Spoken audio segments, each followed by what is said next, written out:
Hello, everyone. Thank you for joining us. I'm Catherine Bracy. I'm the CEO of TechEquity Collaborative. Thank you for joining us for this great conversation. We are going to start in just a minute or two while we let the room fill up.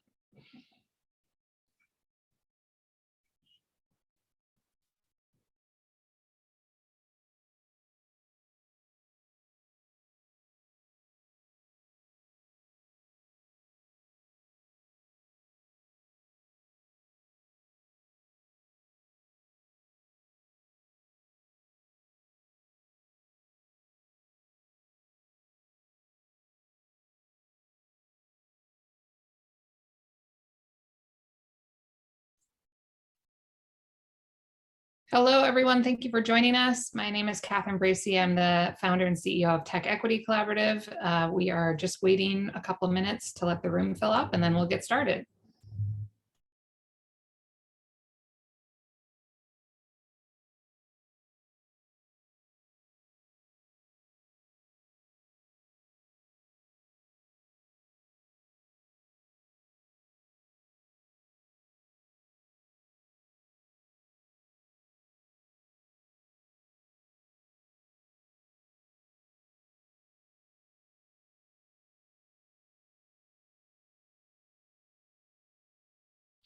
Okay, we're going to go ahead and get started. Thanks again for joining us. Again, for those of you who just entered the room, I'm Catherine Bracy. I'm TechEquity's CEO and founder, and we are here talking about a new book by our friend Jenny Schuetz, who's a senior fellow at Brookings Metro. It's called Fixer Upper: How to Repair America's Broken Housing System.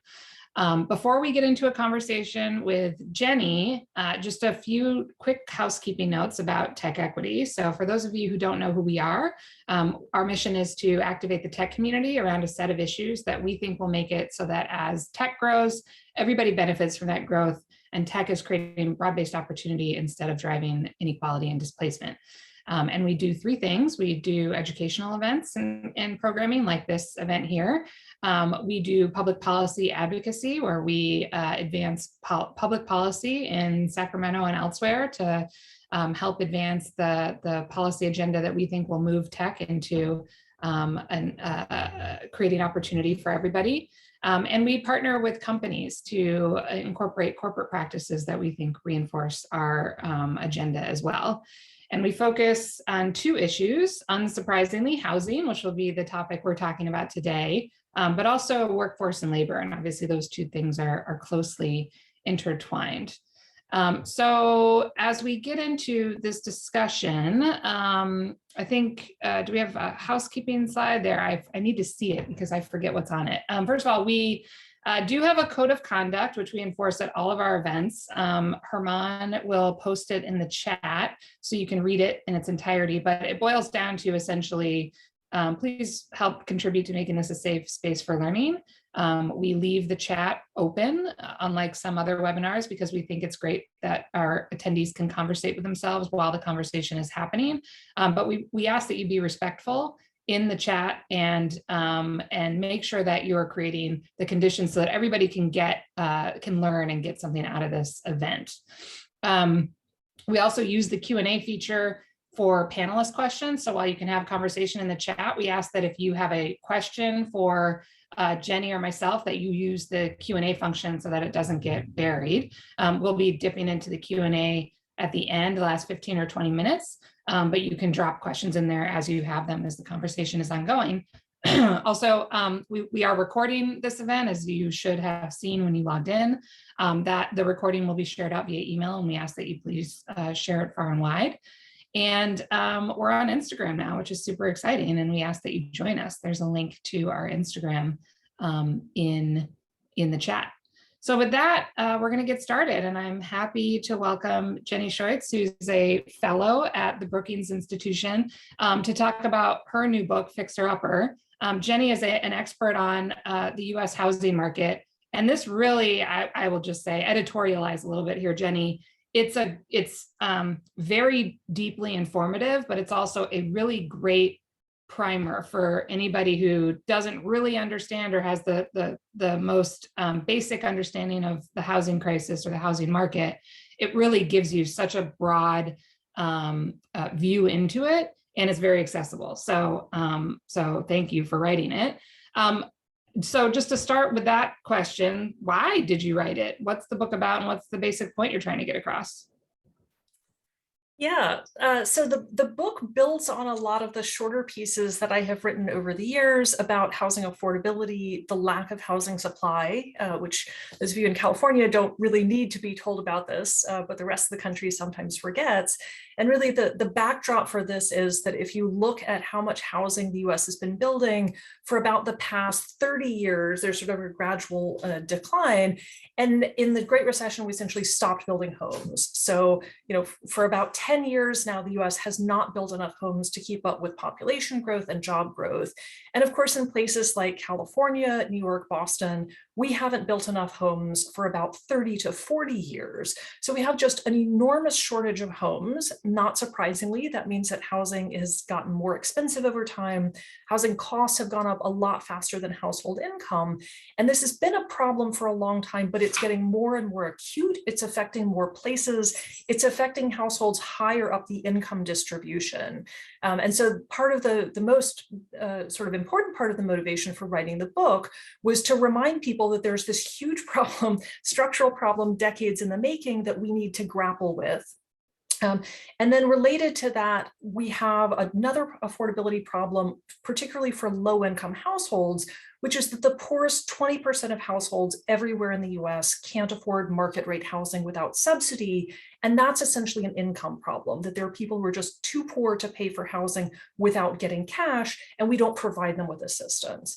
So those are kind of the two big structural problems. A lot of the rest of the book is trying to fill in, how did we get to this problem? Why is this such a big deal? What are some of the political hurdles, legal, institutional hurdles to fixing this? Because in order to get the right solutions, we really have to understand all of the forces that play into this. And it's a really complicated problem. There's not an easy solution. Yeah, and you organize the book around those structural problems. So each chapter is sort of a deep dive into one aspect that is, causing the crisis. Can you just quickly list what you see those as being? I know it's like an 8-item list, but yeah, if you could just lay that out quickly for the audience. Sure. Yeah, and the chapter titles are meant to give kind of takeaways, so you can get the essence of the book really just by looking at the table of contents. So the first sort of big structural problem is build more homes where people want to live. And it's both we need to build more homes total, but also it's really important where we're building homes. The chapter after that points out we are building too many homes in the wrong places. And this is really important, sort of just building as many homes as we can everywhere is not the solution. We've actually been building in a lot of very unsustainable places and patterns, and that needs to change as well. Yeah, and we know that very well in California. Yes. I mean, California is such a microcosm of all of the nation's problems. So I feel like you guys get this stuff intuitively. In addition to the supply problem, then give poor people money. There are a bunch of people who don't have income to pay for housing. Home ownership should be only one component of household wealth. And this is sort of an under-discussed point often, that we just sort of assume that home ownership is where most people will accumulate their wealth, but it doesn't have to be that way. And that actually creates some of the distortions and the financial incentives that are getting us into the problem of not building enough homes. I also talk some about the ways in which we fund community infrastructure, things like schools and roads and parks, because those are very tied up with where we build housing and housing values. We rely on property taxes to pay for services, which then gets you into real divergence of service quality in high-priced and low-priced areas.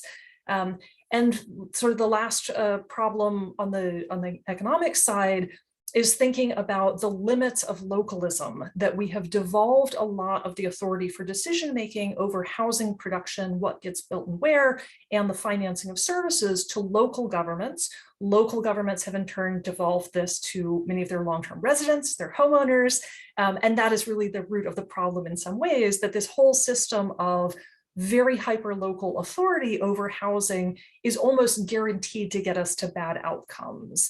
And then I finish with a chapter that's devoted specifically to the politics, although politics is sort of an underlying theme throughout the book, because of course the problem is we can't get to better policies without convincing voters and elected officials to support them.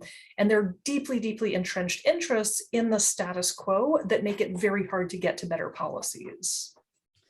Yeah, and I mean, I would ask, in each of these chapters, there's also a section on specific solutions to each of these structural challenges. But, my takeaway was really, it boils down to, we have to build a lot more housing. And we have to make sure people have the means to pay for it. And I just want to read a quote from the book in the chapter entitled "Give Poor People Money." Put another way, in an alternative universe where housing markets were allowed to produce lots of housing in the right places without undue regulatory burdens, and all poor families received either cash transfers or vouchers, would there still be people who lacked access to decent quality, stable housing? And you posed it as sort of a rhetorical question, but I mean, could you answer that question? I mean, is it really that simple?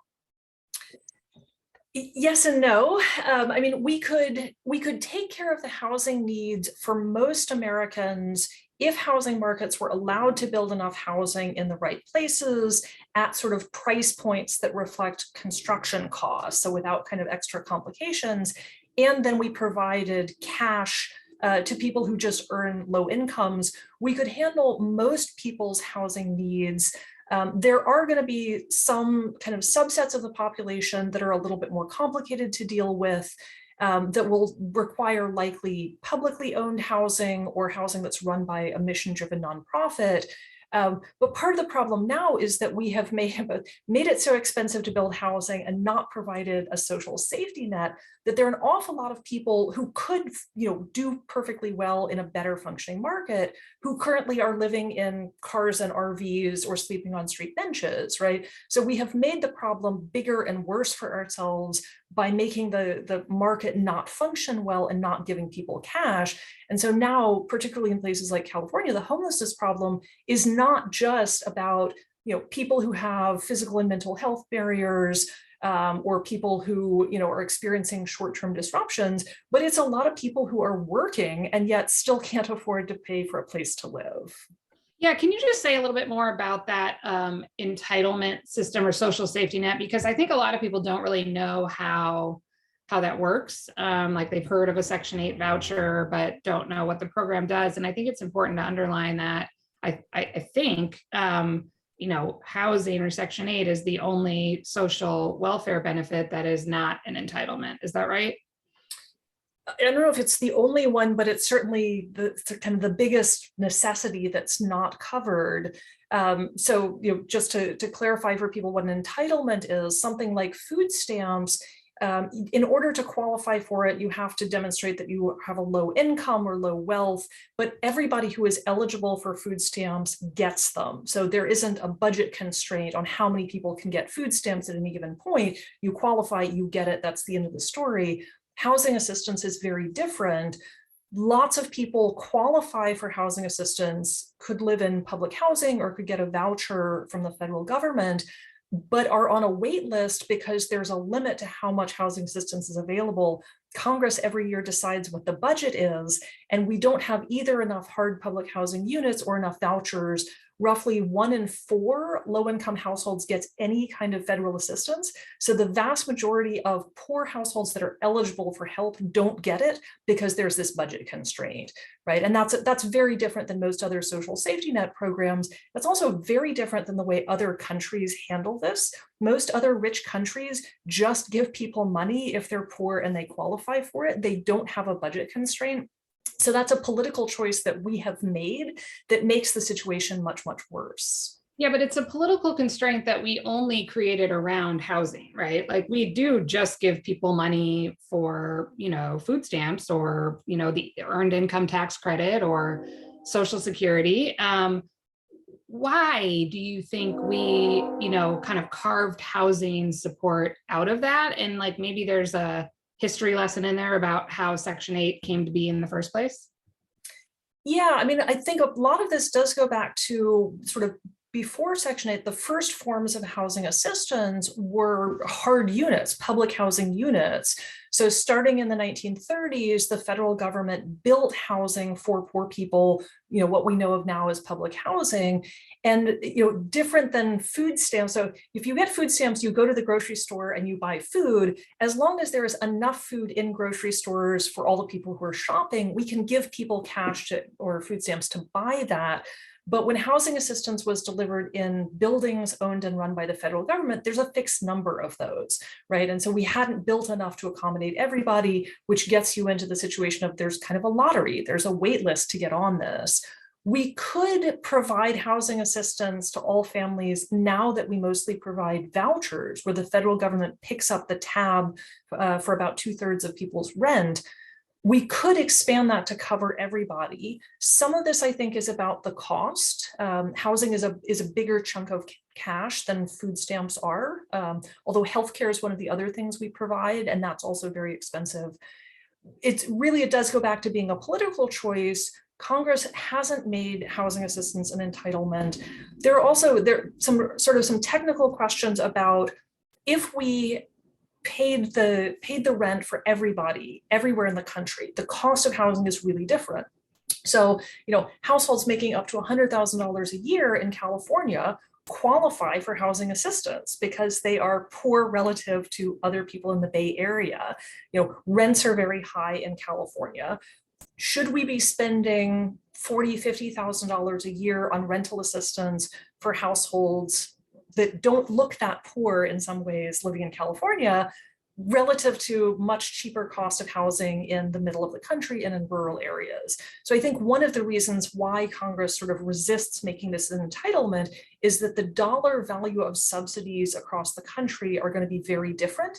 And then you wind up with congressional representatives fighting each other over whether that's a good use of our federal money. Yeah, and we're going to talk about politics in a bit, but just to stay on this point, for a minute, there's also, and this is sort of a devil's advocate, giving the other side, there's an argument that, if landlords or property managers know that everybody can afford to pay quote unquote market rent, that market rent will just go up to match, and then the government will just have to keep increasing the amount that they're subsidizing on the voucher. Do you buy that argument, and how would you prevent against that? So that's a real concern in places where there aren't enough homes to go around.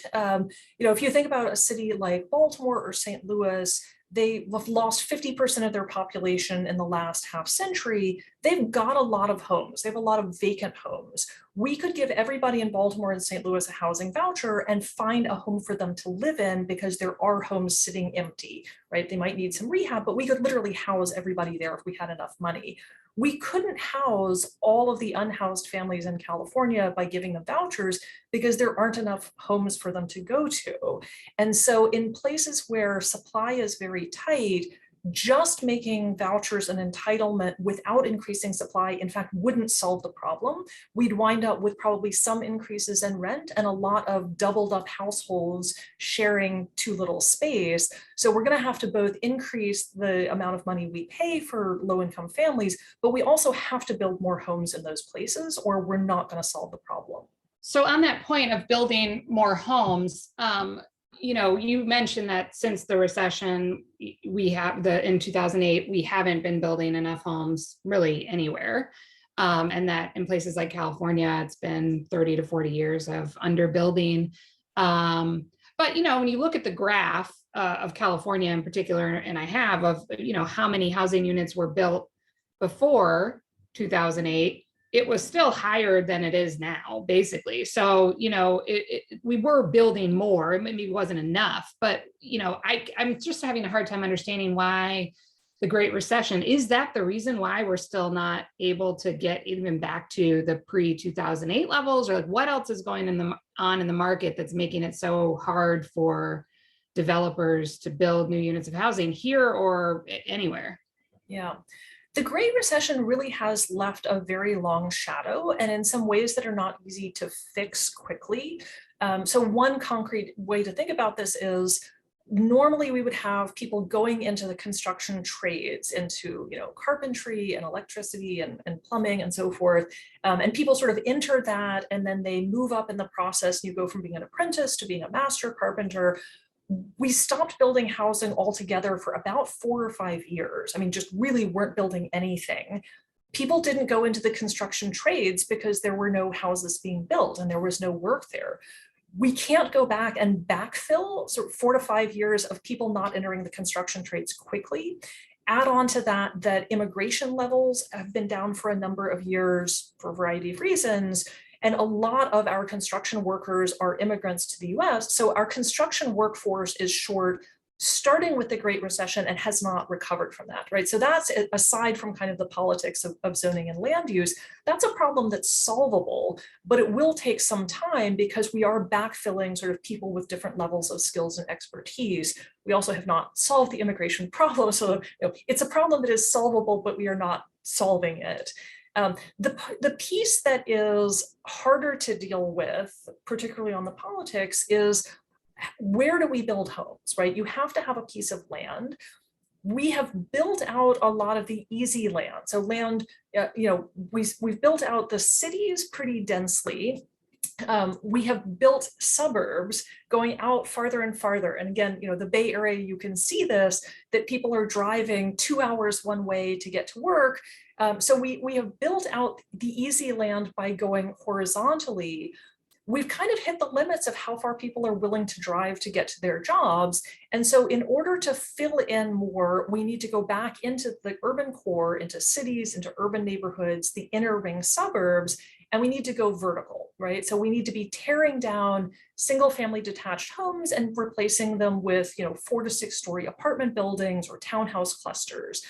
That, unfortunately, is illegal because local governments have decided that single family detached homes are the only thing you can build on most land, right? So even in big cities, in LA and in San Francisco and San Diego, more than half of the land is reserved for single family detached homes. Well, if you've got a single family home there and the law says that's the only thing you can build, you can't add housing. And we have locked in a lot of very valuable land close to jobs, close to transit, neighborhoods with great public schools and services. We have locked it in essentially to a geometric pattern that you can't change under the current law. Until we change those laws and make it possible to go from a single family home to a multifamily home on the same piece of land, we can't add homes. Even then, here in California, we just passed a law last year that allows that to some extent. There are some, exceptions to it.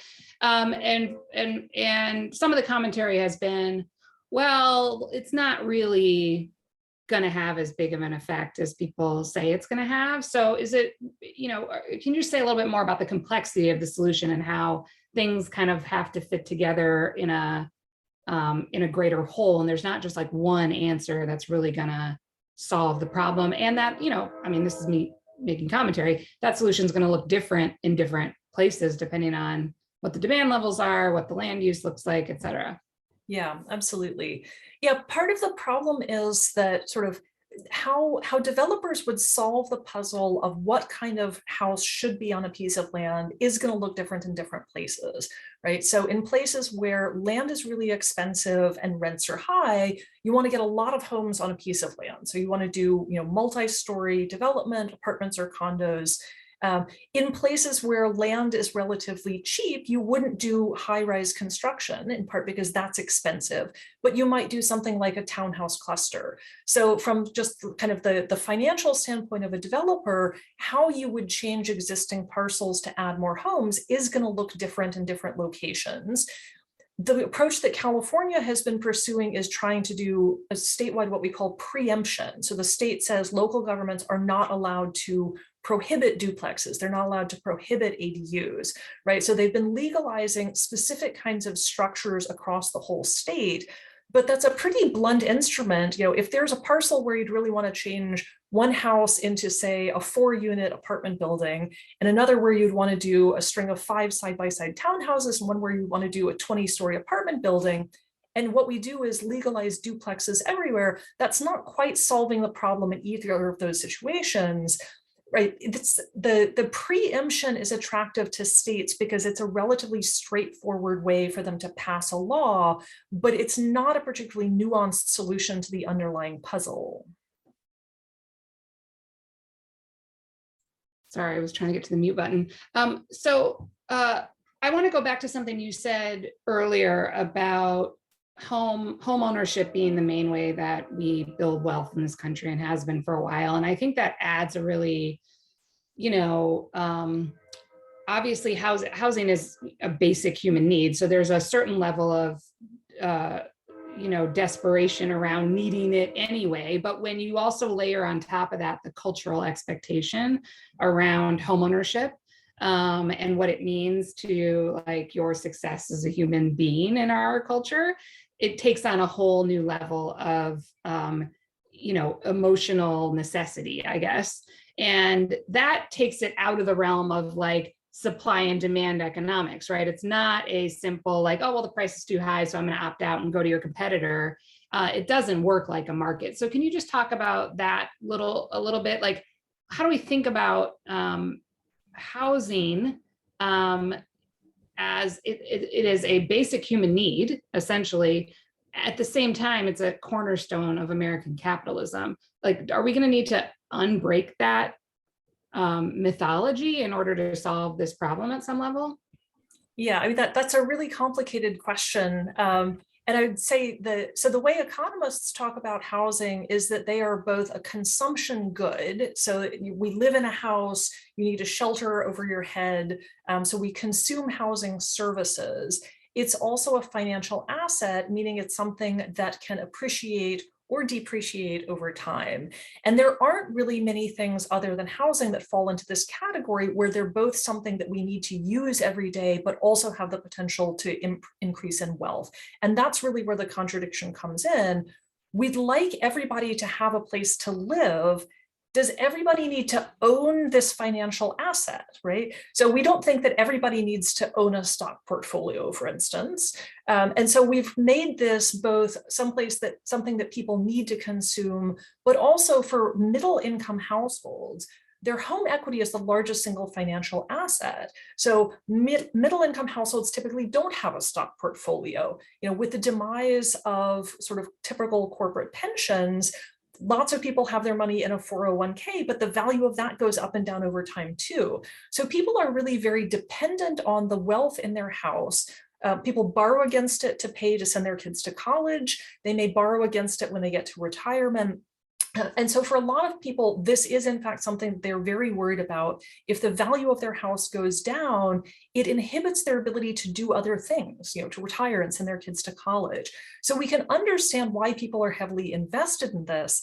The problem is then you get into behaviors where people freak out if anything gets suggested that might change the value of their house, right? So a developer wants to build an affordable housing development in your neighborhood. If people think that that's going to make their property values go down, and that takes a hit to their net financial wealth, then they're going to be vehemently opposed to this. Even if they don't mind living near poor people, this still has a direct financial impact.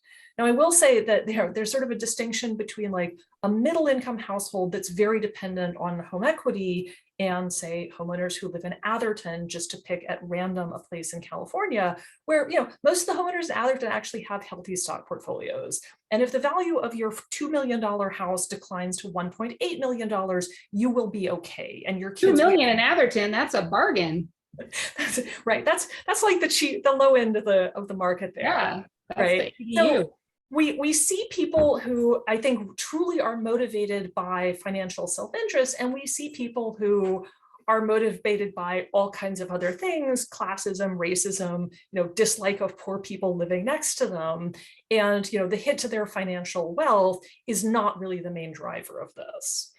Yeah, and I mean, I think, so you mentioned maybe we should be thinking about other ways in which people can build wealth in this country besides homeownership. And there's a part of me as, someone whose parents and grandparents grew up on the south side of Chicago and were locked out of building any wealth through the housing system in the 20th century. Part of me is like, I don't know, like it sounds a little bit like pulling the rug out from under us while we, when we're finally in a position to get on the train that created all this wealth for everybody else for several generations. But at the same time, like, I do agree that putting all your eggs in one basket is not great for the middle class. So how do we square that circle? What are the other options for building wealth, especially for communities that have been locked out of homeownership for so long? Yeah, this is another place where it's helpful to look at what other countries have done. So the US has less of a social safety net in a couple of big dimensions, right? Our retirement system is heavily dependent on kind of employer provided pension programs, and primarily 401ks, where the market value goes up and down. And so you're not guaranteed an amount that gets paid out to you, right? Other countries that still have public pensions where you're guaranteed sort of an income in retirement don't have as much depending on their home equity, because they've got this alternative, right? The US has the most expensive higher education system. We don't provide universal college funding, and the cost of college has gone up. So again, people tap into their home equity to pay to send their kids to college or their grandkids to college. In countries where college is basically free, that's not something that you have to save against. And then, of course, healthcare is the other big area. Lots of Americans wind up spending a ton of money on health late in life. And so again, having home equity built up allows you to kind of hedge against that possibility. So if we think about, if we had, lower cost of college and healthcare and steadier pensions, we'd be taking away some of the motivation to kind of hoard wealth in your house for your entire life as an insurance scheme. We also could proactively encourage people to save money outside of their home. Part of the reason we haven't done this is we don't have great mechanisms set up, right? We rely on employer provided benefits for a lot of things. Not all employers provide these.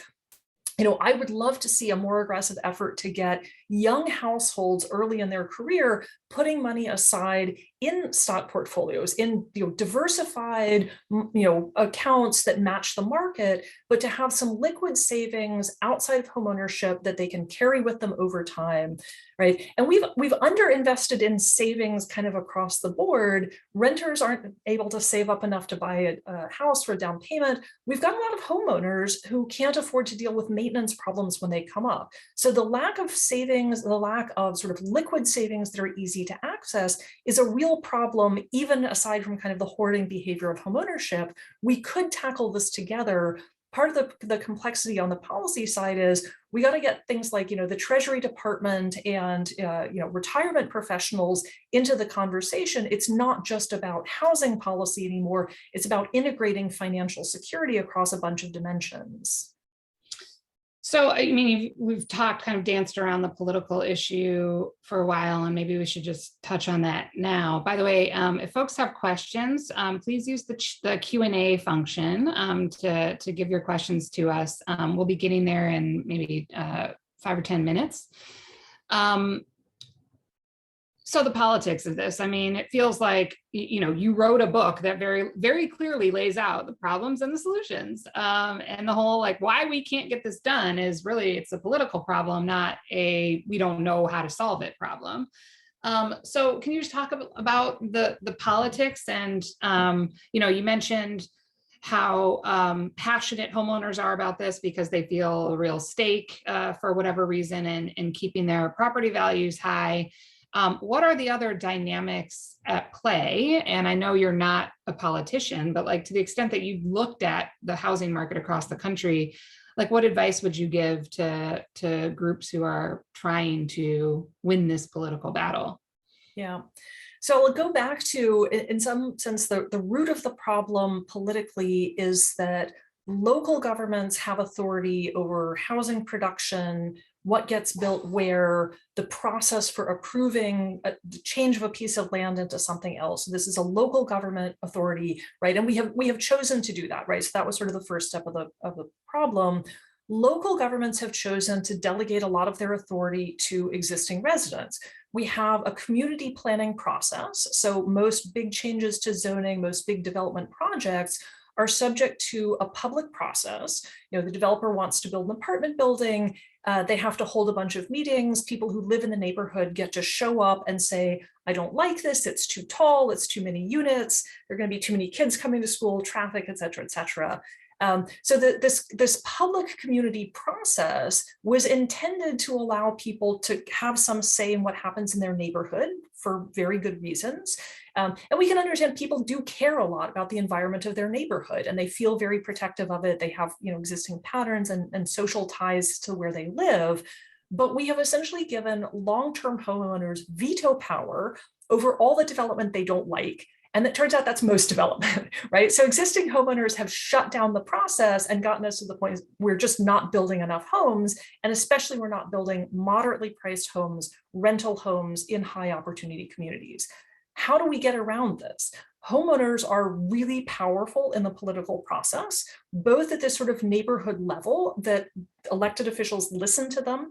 Often these are retirees with time on their hands. They write letters, they call, they show up, they vote, they make themselves heard. And so they have a lot of political weight.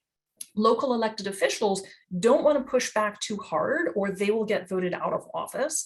So one option is to change this dynamic and move the authority from local governments up to the state level, right? And that's one of the things that California is doing, that the state government is taking back some of the power over decision-making.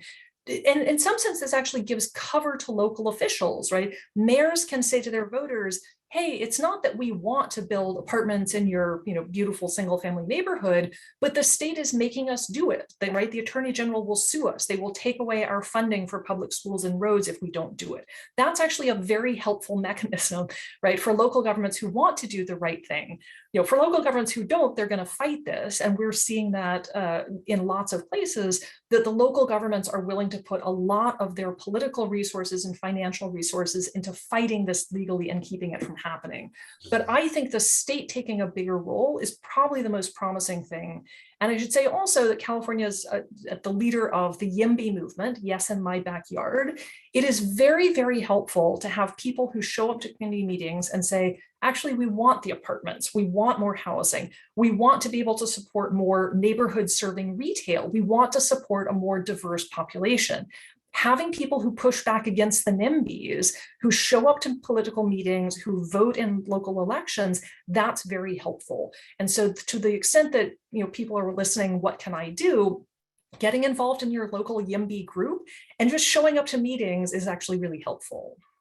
So this is actually, this topic in particular is, I've been kind of in the weeds on housing policy and politics for the last 6 years. And I would say there's no issue that gives the progressive left more heartburn than this one, this sort of tension between, because it's not just rich white homeowners who are saying, I don't want this built here, right? There is a well-organized, lower income communities of color who are, coming from a place of, I don't want to see what happened to my neighborhoods during redevelopment in the 60s happen here. This smells like, I don't trust it, and fair enough. And it creates this weird tension. And I have to give credit for those who haven't, you did a great interview with Ezra Klein on his show. And I'm going to ask if Herman is still in the chat to see if you could dig up the link and post it for folks, because it's great to listen to if you want to go deeper on this conversation. But he kind of raised this tension, which I think is really interesting. It's something that's sort of been in my mind, but haven't been able to articulate on the left, between wanting to empower people on the ground and give everybody a voice. That is a huge value. And also to do big, bold, centrally planned things. And those two things don't work well together, as you pointed out. Like, in order to solve, fix the housing system, you can't let neighborhood groups, have a veto power over every single development.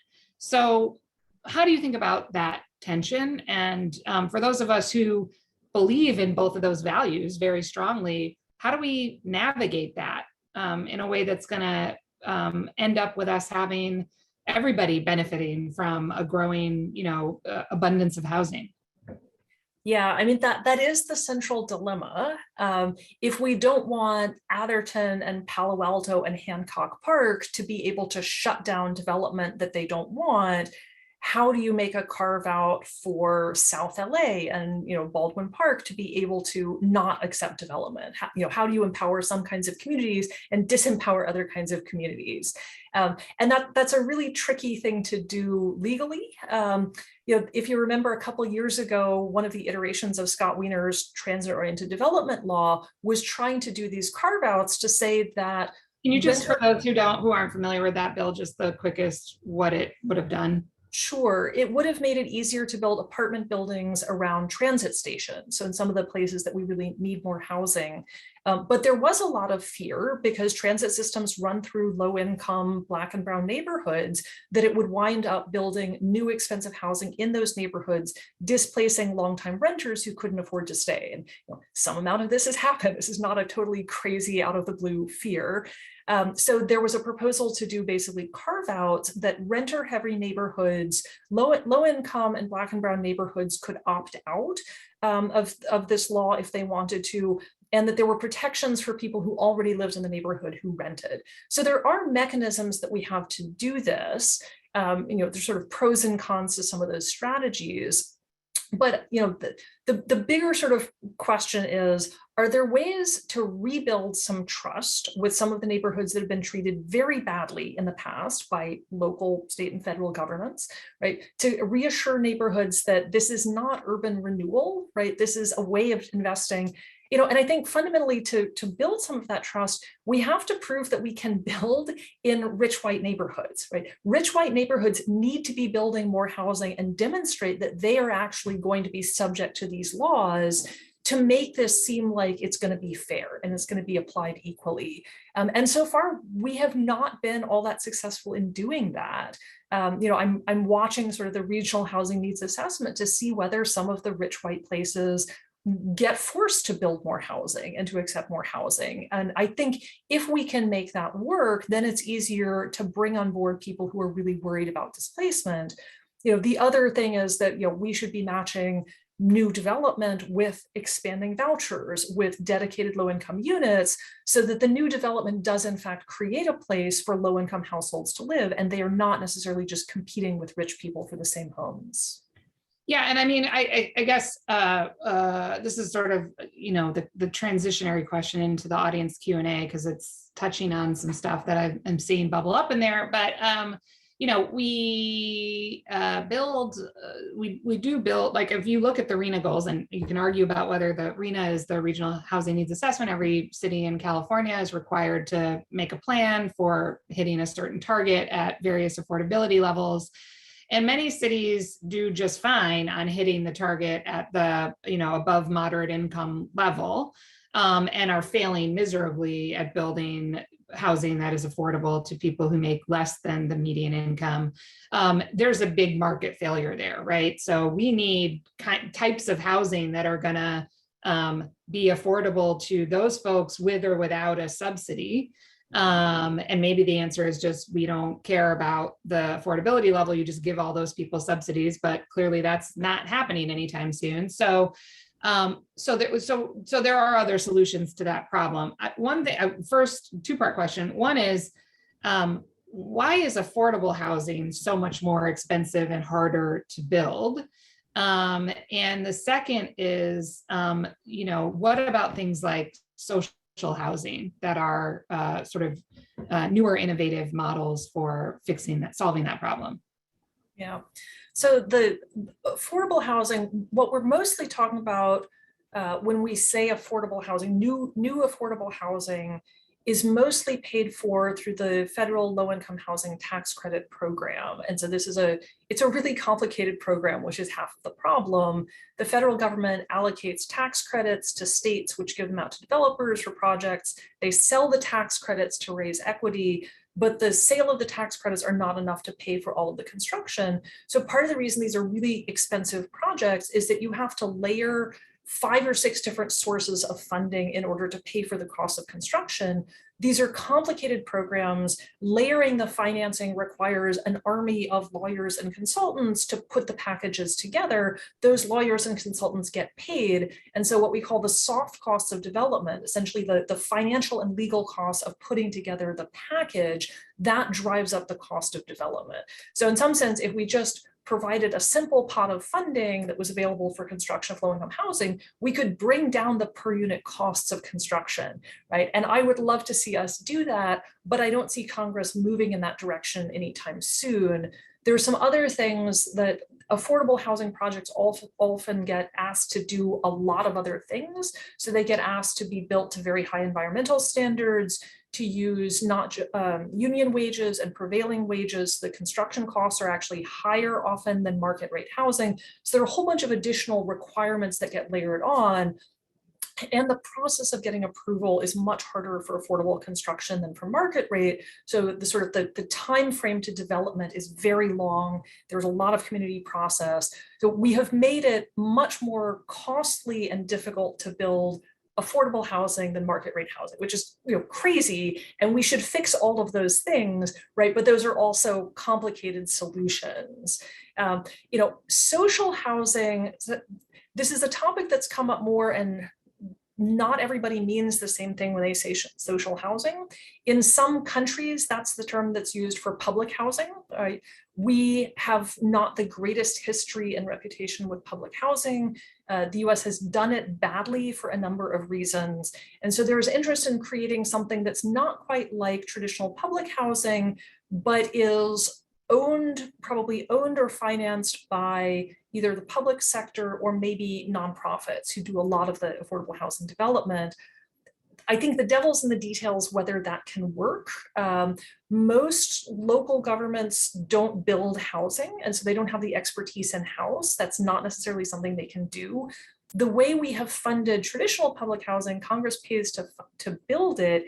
It doesn't provide long-term maintenance and upgrades. So a lot of our traditional public housing is in terrible physical shape. It's 50 years old or more. Congress is not providing money to fix it.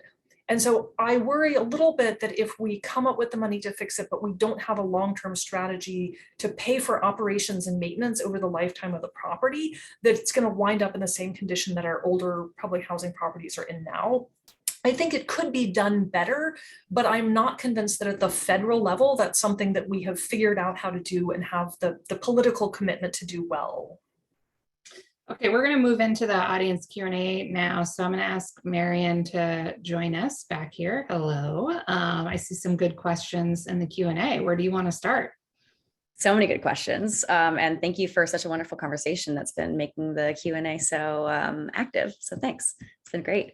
Kind of piggybacking off this topic of how hard it is to build affordable housing. Are there examples of cities that have developed ways to build affordable housing in greater numbers than the general 20% that we usually get? Not so much in the US. Everybody likes to point to other countries, and I would say France, Singapore, and Vienna are sort of the best international comparison points. So France has actually a great model for social housing.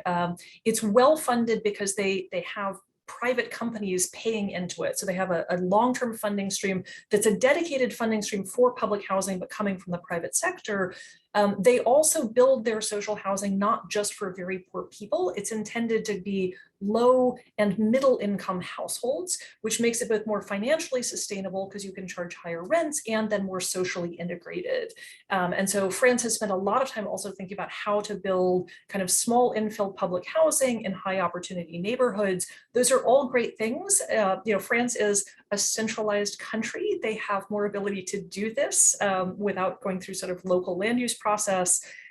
Singapore has done a fantastic job of the government building large quantities of housing and then selling it to households essentially tiered by their income.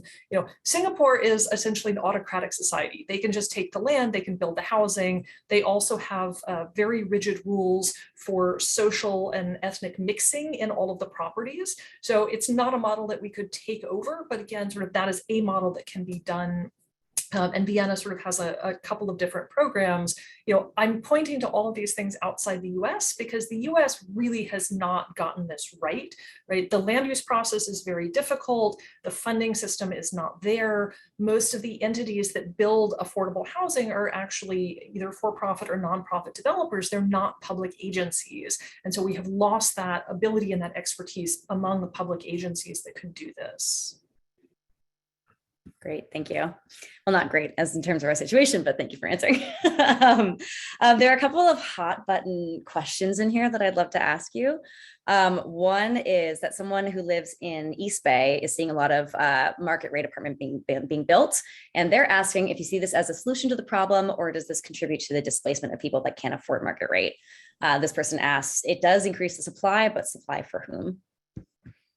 Yeah, it's a great question. And in general, the more housing we have, especially in places like the Bay Area, the better, right? So not building more housing would make the problem worse. The trickier part is if we're building a bunch of new housing in places that are relatively affordable now, and we're not building new housing in the most expensive places, then it is going to be harder to keep kind of the cheap places cheap, right? And East Bay is not cheap already. But in particular, if we wind up kind of replacing older, cheaper buildings with newer buildings, that that particular property will get more expensive. There is a decent amount of research at this point to show that building new high-end homes lowers the rents surrounding it afterwards, right? So if you think about this, there's like a 10-year-old building and then you build a brand new building across from it. The 10-year-old building is going to be cheaper because there is a newer, shinier option available. So, even though it feels like this is kind of driving up rents, the evidence suggests that this makes the neighborhood better off, and that low-income households have an easier time staying in gentrifying neighborhoods if there is new housing built relative to if there's no new housing built. But building new housing in the East Bay and not building it in San Francisco and in lots of Silicon Valley, the region is still not doing okay, and the shortage continues to get worse. Yeah, I mean, that's one of the challenges here, right? Is the jurisdictional, the lines of authority do not overlap with where the housing market actually is. Yeah, absolutely. The other hot button question that I wanted to ask you is, someone asked, is there any foundation to the theory that affordable housing decreases local property values? So there's a pretty good study by a researcher at Stanford that looked at low-income housing tax credit properties, which are the sort of the biggest category of new low-income housing that gets built in relatively high-income neighborhoods. And it's not going into very high income, but sort of middle to upper middle versus into low-income neighborhoods.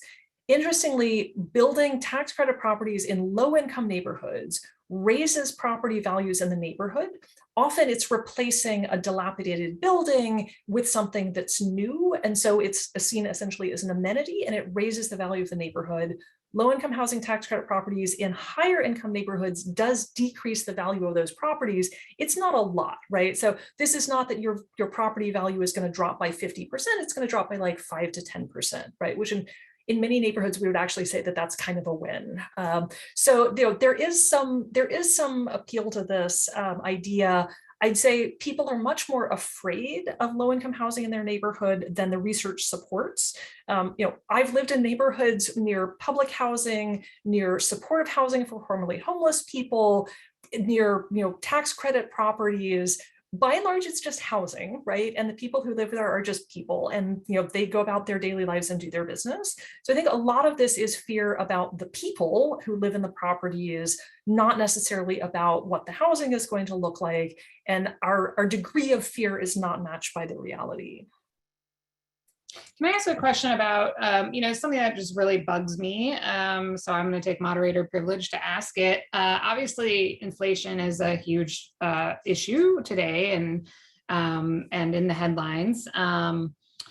And politicians are, it's like one of the only things they can talk about.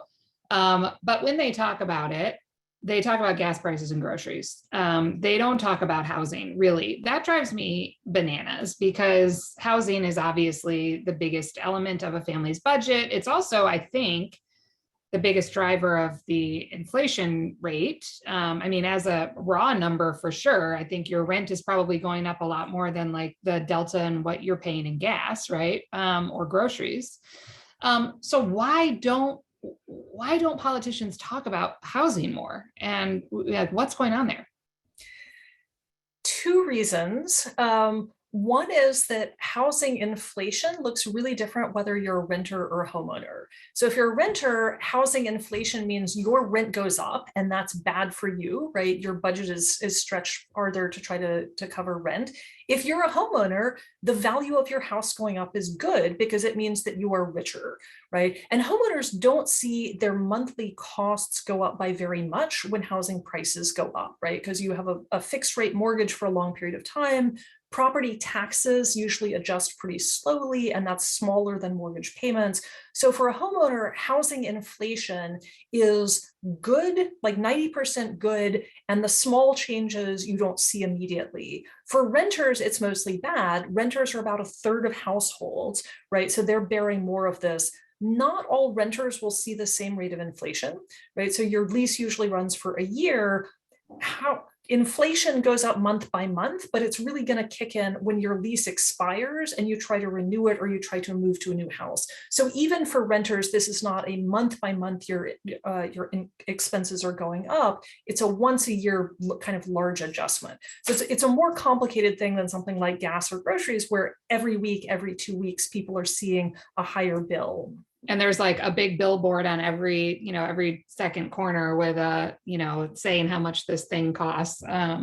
Maybe we should just go around tagging apartment buildings with how much the rent has gone up on each unit, so everybody knows on a daily basis.